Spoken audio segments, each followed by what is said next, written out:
So, program MyICMF, Malaysia International Carnatic Music Festival ni memang kami mulakan untuk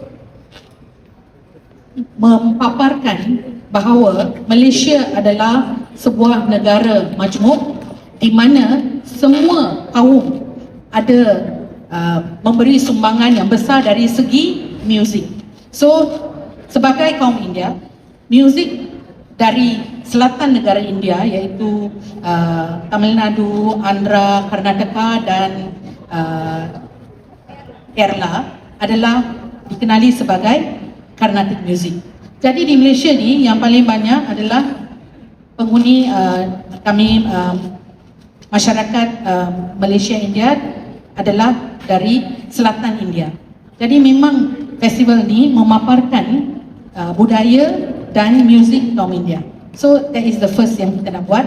Yang kedua, untuk tonjolkan bahawa Malaysia adalah sebuah negara. Malaysia truly Asia, di mana kami Malaysia memberi platform untuk semua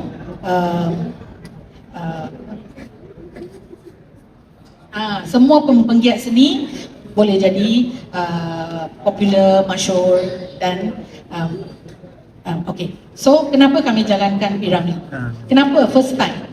So selama 7 tahun ni memang kami tak ada buat produksi Malaysia. Semuanya Carnatic saja, nyanyian, tarian dan semua. Tapi tahun ni kami rasa first question yang kami tanya dekat pelajar-pelajar yang kami ada, siapa P. Ramlee? So majority pun tak tahu siapa P. Ramlee. So kita ingat, okay, so P. Ramlee adalah ikon negara Malaysia. Kalau kita tengok gambar P. Ramlee, memang saya minat. Kita tengok P. Ramlee ni, gambar-gambar dia semua orang akan tengok. Bukan saja kaum Melayu, kaum India, kaum Cina, kalau tanya orang tua-tua, semua orang kenal P. Ramlee. So kami ingat, kenapa kita tak bagi tahu siapa Tan Sri P. Ramlee kepada anak-anak kita? So kita buat satu production di mana dari sudut pandangan kanak-kanak Malaysia, siapakah P. Ramlee? So itu tajuk produksi kami, di mana kami nak tunjukkan peranan Allahyarham Tan Sri P. Ramlee, peranan dia dalam memupuk atau membawa Malaysia yang kita ada sekarang. Malaysia which is multicultural, Malaysia yang happy, di mana kita boleh tengok bujang lapuk selalu dia, dalam gambar-gambar dia kan, dia ada bujang lapuk, dia bagi humor, beri happiness kepada semua orang. So kami nak tonjolkan sumbangan Tan Sri kepada masyarakat kita, tapi dari pandangan kanak-kanak. Macam mana dia nak kenal P. Ramlee? Okay, so that is kenapa kami for the first time buat production tentang ikon, seorang ikon, legend Malaysia, Allahyarham Tan Sri P. Ramlee. Ada satu last sikit lagi lah ya.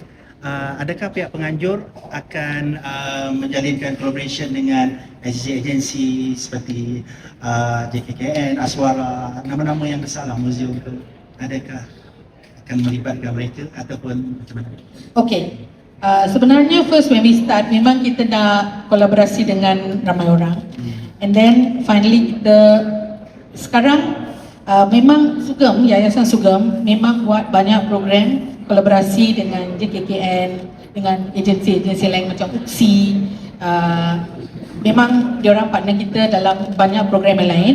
Tapi untuk P. Ramlee tahun ni kami tak collaborate dengan mana-mana agensi. Kami buat sebagai direct production, tapi kita bawa